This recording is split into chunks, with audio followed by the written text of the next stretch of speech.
They didn't knock, they didn't call, they just waited at the edge of my fear. At the gate of everything I had built to keep people out. They never asked why I was distant, why I paused before every answer, why my smile never reached my eyes. They never demanded entry, never rattled the walls I hid behind. They just stayed close. Close enough for me to know I wasn't alone, but far enough to let me pretend I wasn't somehow. That was the only reason I ever opened the door. I didn't know how to let people in, not really, not without preparing every word, rehearsing every breath, building a version of myself that wouldn't scare them away most. People didn't wait long enough to notice they saw the surface and called. Depth saw the silence and mistook it for peace, but they waited.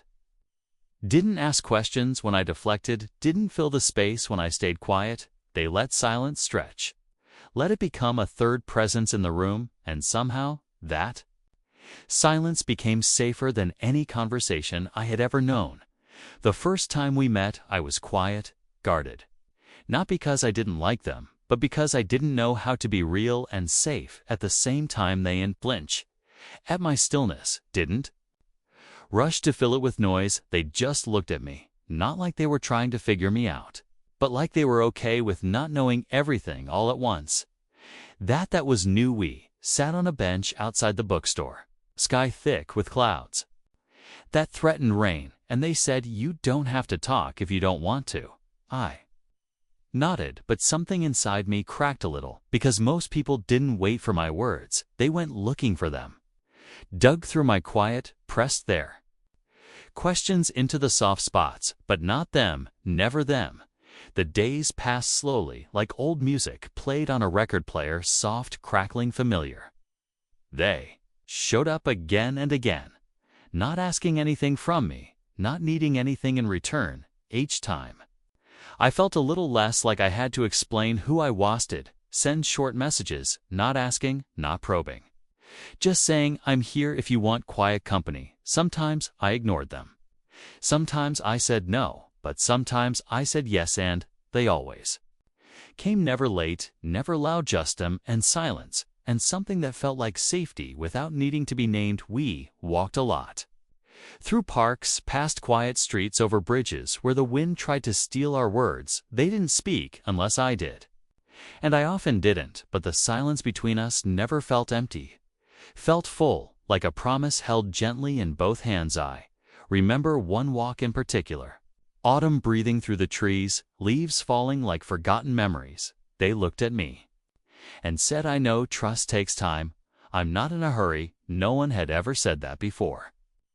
Not like they meant it, not like they understood that trust wasn't a staircase, but a slow unraveling, a cautious reaching, and suddenly I wanted to give them something, anything, even a fragment. So I said, "I've lost a lot of people." They didn't ask who or how or why. They just nodded once softly, and we kept walking. But inside me, a door I thought was sealed forever moved slightly, like it was thinking about opening. We started meeting at the same bench, under the same tree where the branches leaned low, like they were listening. We'd bring coffee, they'd bring a book, and sometimes we'd talk, but mostly we just existed side by side. They never made me feel like I had to be better than I was, never made me feel like I had to be fixed, to be loved on for the first time.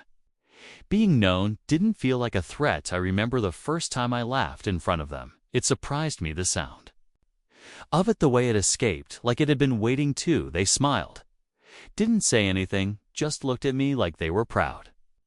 Not of the laughter, but of what it meant. That night, I couldn't sleep, not because I was anxious, but because I was soft-handed.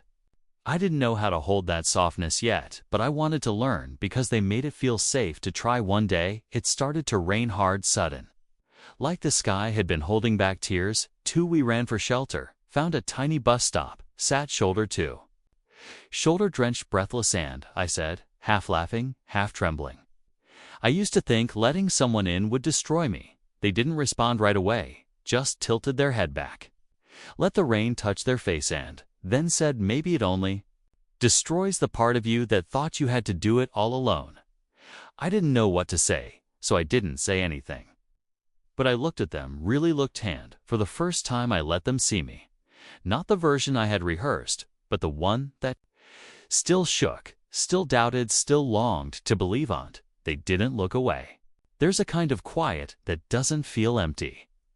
Kind of quiet that feels like being held without hands. That's what they gave me every time they showed up. They never praised me for opening up, never acted like it was a prize they had earned. They treated every truth I shared like something delicate, something sacred, never too small, never too Latin, that changed everything. I'd never known love that didn't rush, that didn't expect me to bloom on command, but with them there were no expectations, no timelines, no rules, just warmth and space, and time. I started noticing the little ways they listened. Not just to what I said, but to what I didn't. The pause before I answered, the way I looked down when the topic touched an old wound, the way I twisted my fingers when I was trying not to disappear. They noticed, and they never pointed it out. They just softened the moment, shifted the light, made it gentler to be inside my own skin. We sat on their porch one evening, golden hour bleeding across the sky. They handed me a mug of something warm and said, "I like who you are when you're quiet." I didn't know how to respond, so I just nodded and took a sip, but my chest, it ached in that beautiful kind of way, like a frozen river starting to thaw. There was this one morning, cold, foggy, where the world felt like it was wrapped in cotton. I almost didn't show up. Almost stayed curled under blankets, because trusting someone, even someone like them, still felt like wearing your heart outside your chest. But I went, I sat on our bench, and they were already there, waiting, hands in their pockets, a book balanced on their knee. And when they saw me, they smiled, not big, not flashy, just enough to say, "I'm glad you came." We didn't talk that day, not once, but I remember it more than the loud days, more than the emotional ones, because something in that silence said, "You don't have to be anything but here." Later that week I left them a note. Wasn't much, just a torn scrap of paper tucked inside the book they'd lent me. It said, "I'm trying, thank you for waiting." They never mentioned it out loud, but I noticed they started waiting a little closer. Not so far away, not so near, just enough. We went to the lake. In early spring, the water still cold, the trees still undecided. We sat on the dock, shoes off, toes just above the surface, breathing in a kind of peace I had never known with another person. They reached into their coat, pulled out a folded paper, handed it to me. Wordlessly I opened it, and it read, "You don't have to run anymore. I'm not chasing, I'm walking beside you." I think I cried, I think I looked away so they wouldn't see. But they didn't need to, they felt it anyway. We didn't hug. We didn't say anything, but something inside me shifted, like the door I had only opened a crack was now wide enough for light to come through. Trust. It didn't arrive all at once. It came like soft rain on thirsty soil, subtle, slow, but undeniably. Told them a story one day, one I'd never told anyone, about the first time I learned that promises could break, that people could leave even when they swore they wouldn't. That love sometimes had conditions, even when it pretended not. Toy told it in pieces like shards, sharp, glinting, fragile. They listened like they were catching glass before it hit the ground, and when I was finished, they said, "I'm not them, but I'll never make you forget they existed either." That mattered. That they didn't try to erase my past, just offered to help carry it. We started meeting more often. Not because we needed to, but because we wanted to. Sometimes it was just an hour, sometimes a whole afternoon. Sometimes we didn't even speak, but every moment said, "I see you, and I'm not afraid of what I see." I stopped rehearsing my words, stopped censoring my feelings, stopped apologizing for the way I existed. And they only ever responded with softness. I found myself laughing more, not the polite kind, but the kind that bubbled up before I could stop it. Tanned, I started to realize that trust wasn't about knowing someone would never hurt you. It was about knowing they'd never do it on purpose. That difference, it changed me. Spring gave way to warmth, to the kind of days that linger, to the kind of light that makes shadows feel gentle. I Began noticing how often I smiled when they entered a room. Not out of habit, not out of politeness, but out of relief that someone could see me and not turn away. We started exchanging books, dog-eared pages. Little underlined phrases, sentences we never said aloud but shared all the same once. They gave me a copy of a novel. With one line circled in pencil, it said, "I stayed not because it was easy, but because you never asked me to be anything else that night." I slept with the book beside me. Like it could keep the softness from fading overnight, the fear still showed up sometimes. Uninvited, sharp around the edge. Zit whispered, "They'll leave, they'll grow tired, they'll realize you're too much." And every time they didn't, they came closer, offered me their presence, not to erase the fear, but to outlast it one day. We sat beneath the old willow branches, low like they were listening again, and I said, "I think part of me is still waiting to be abandoned." They didn't flinch, didn't try to convince me otherwise. They just looked up at the tree, then back at me, and said, "Then I guess I'll keep staying until—" That part doesn't have to be afraid anymore. That was the moment something healed. Not all at once, not completely, but deeply, because their love wasn't loud. It was steady, it was patient, it was there. When I forgot my worth, when I shrank, when I hid behind practiced smiles, they stayed. They once brought me flowers, not for any reason, not as an apology, not for celebration, just wildflowers, tied with twine, left at my door with a note that said, "For the days you forget, you're allowed to grow." I stood there, holding the bouquet, tears in my eyes, heart in my throat, and I whispered, "Thank you," to no one. To everyone, to them. We started sharing things, playlists, favorite poems, childhood memories. We thought we had buried it. Didn't feel heavy. It didn't feel like we were trying to fix each other. It just felt like sitting on the floor of something honest. Told them about the day I stopped believing people meant it when they said they'd stay, and they didn't promise they would.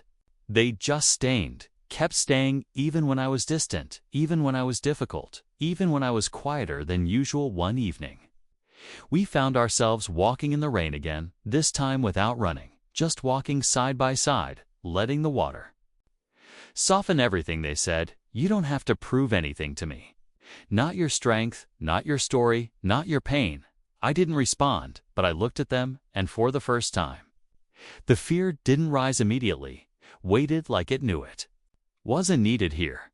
They reached out, not to hold my hand, but just to be near, and that nearness, it felt like love, and love that didn't demand, didn't expect, didn't keep scourged. One that said, "I'm not afraid of your silence or your mess or the way you don't always know how to receive love." We sat on a curb, watching puddles reflect streetlights, and they leaned their head on my shoulders. That small weight, that quiet act, meant more than any grand gesture ever could. I whispered, "I'm trying," and they whispered back, "I know."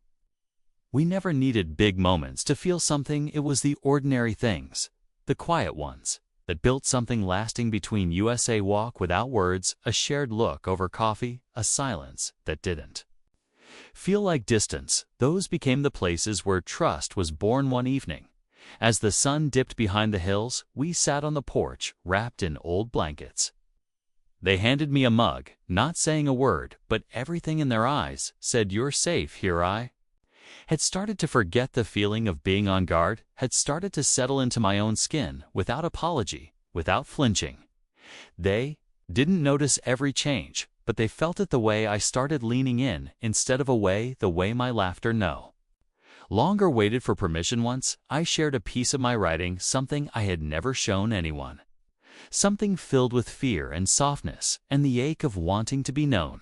They read it slowly, carefully, like every word mattered. When they finished, they looked up at me and simply said, "It sounds like your heart found its voice." I don't remember what I said back, but I remember the way I breathed, as if something inside me had finally unclenched. We took a small trip in late summer, nothing far, just a quiet town where time moved slower. We stayed in a little cabin, windows wide.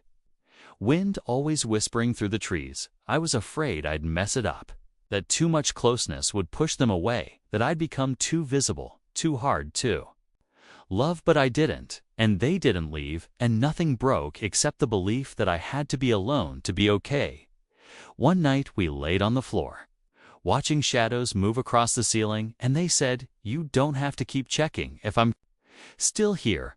I'm not going anywhere." And something about those words, the way they were said so casually, so gently, it felt like they built a home inside my ribs. We started dancing in the kitchen just because music came on, just because the light through the window made everything feel alivened. I let them spin me even if I didn't know the steps, even if I wasn't sure how to trust the rhythm. They held me loosely, like they knew I might pull away. But I didn't. He stayed. One morning I woke up before them and watched how peacefully they slept, and I thought, this is what it feels like to be unafraid in the presence of another. Not because I knew everything about them, but because I knew they saw me and still stayed. They never made me feel like I was a burden, even when I broke down, even when I was quiet for days, even when I couldn't explain why the fear returned. Once, I told them I don't always know how to be loved. They looked at me, smiled, and said, "Then I'll love you in the way you know how to receive, and wait until you can accept more." That was a kind of love I didn't know existed.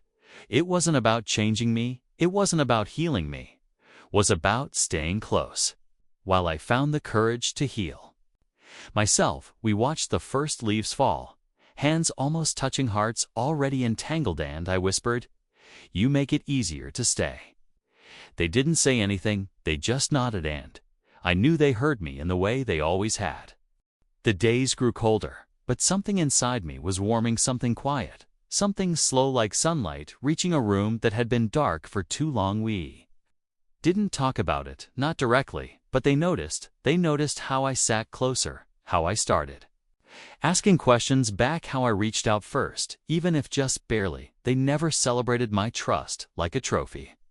They treated it like breath, soft, unseen, but necessary. We went to the mountains just for the weekend, just for the silence, and I remember waking up to the sound of wind in the trees and the sound of their footsteps in the kitchen. And for the first time, I didn't feel the need to hide my tired face. Just walked out, blanket around my shoulders, and they looked up, smiled, and handed me a warm cup of tea, like we had been doing this forever. They asked, "How did you sleep?" And I answered, "Better than I thought I would," because I had.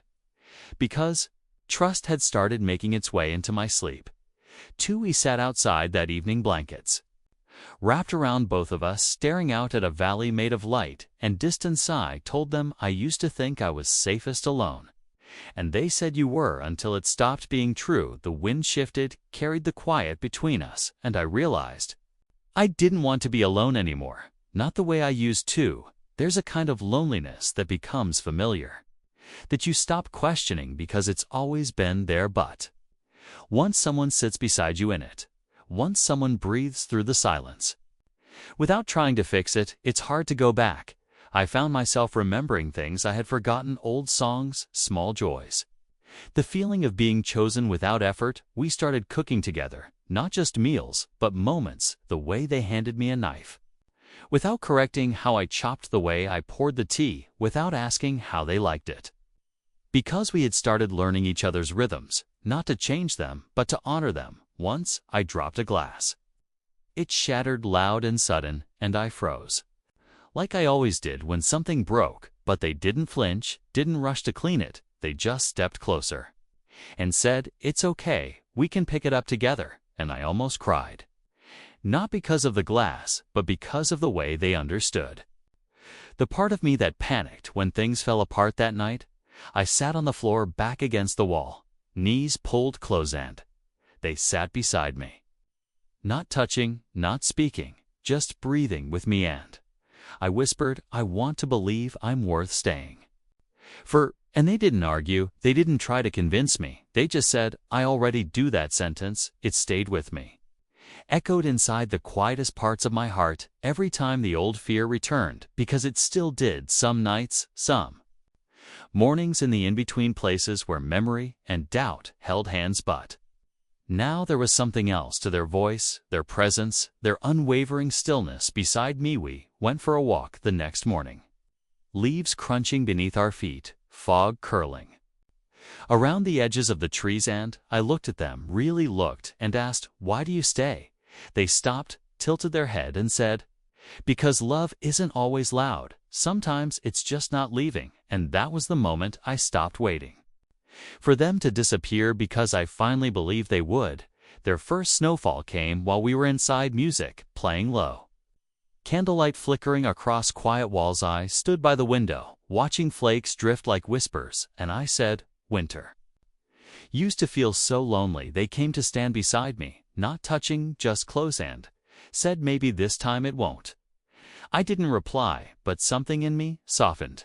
We baked together that afternoon, laughed when the flour spilled, burned the first batch, ate the second one warm from the try. It wasn't perfect, it wasn't planned, but it felt like home, the kind you build slowly, brick by breath, gesture by gaze. We wrapped gifts for no reason, notes tucked inside, little pieces of ourselves folded into paper, and I realized I was no longer afraid of being seen in the small moments, no longer waiting to be found unlovable. One night, they handed me a small box, no ribbon, just a folded piece of paper inside, said, "For when your mind forgets what your heart already knows." I opened the paper and found a list. 1.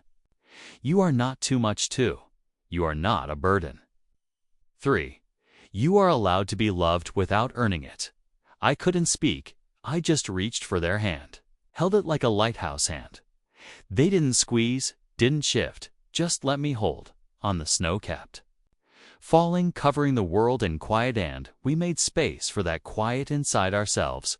One evening I woke from a nightmare, heart racing, breath sharpened. I called them something I had never done before. They answered immediately, voice soft, no questions. Just, "I'm here," and it was enough. We met at the park the next morning, cold air turning our words to mist. They handed me a thermos of tea, and we sat in silence until I whispered, "I keep waiting for you to change your mind." And they said, "I already decided. You don't have to keep earning it."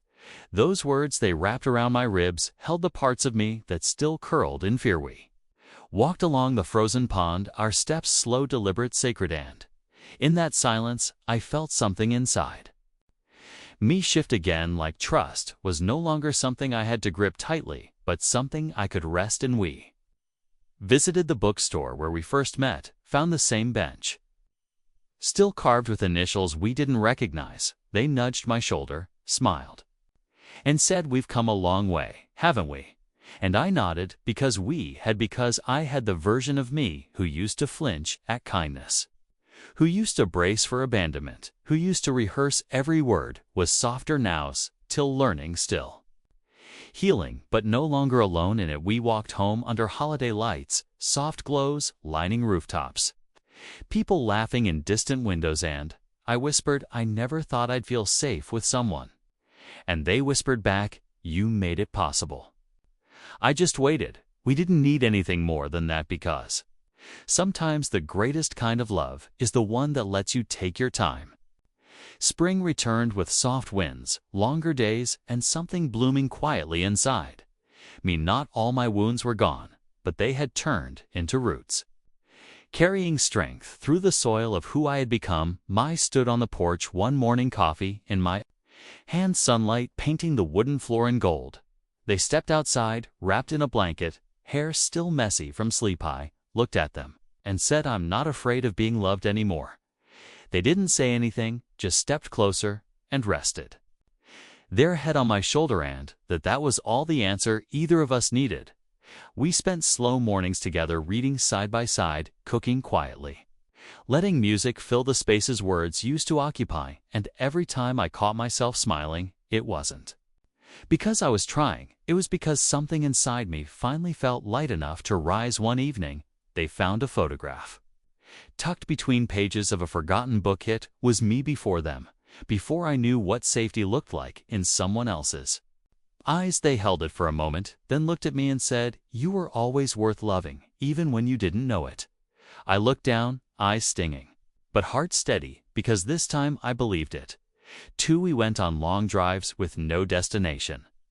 Watched sunsets spill across the sky like open wounds that knew how to heal and die. Started to feel like the road beneath us was made of all the things we survived. They never asked for a timeline. It's never needed milestones. They only ever offered presence. And that presence became the foundation I built myself, Oni. Remember the day I told them, I trust you. Not in passing, not out of habit, but like an offering placed gently in open hands. They didn't grin, didn't cheer, they just nodded, eyes soft. Like they understood how many ghosts I had to walk past to say those words, and then they whispered. I always waited for that, but I never needed it to stay. That night I wrote in my journal for the first time in years. I wrote, I am not broken. I am becoming, and when I looked at those words, I knew they weren't just for me. They were for every version of me that had ever felt too heavy to carry. We made a small garden together. Planted herbs and flowers and things we weren't sure would grow, but we gave them space and sun and water, and they did, just like May. Told them about my fears still lingering, about the part of me that still held its breath when the phone rang unexpectedly, about the ache that showed up sometimes. Even when things were good, and they said, I don't need you to be free of your shadows, I just want to walk beside them with you. That sentence, it stayed with me, carried me through the next storm, the next silence, the next memory that arrived. Without warning, and slowly, my life stopped being about waiting for the next goodbye, became about noticing the small forevers.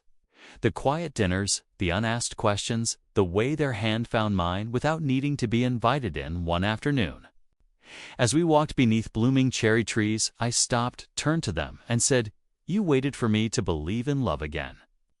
And I do, but more than that, I believe in me, they smiled, eyes soft with something too big for words.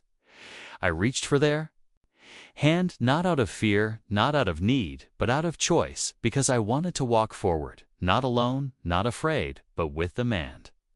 With the version of me who had learned that trust doesn't always come easily, but when it does, it changes everything.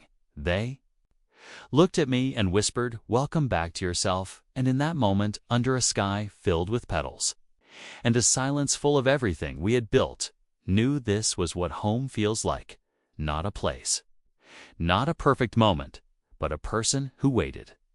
Well, I learned to trust.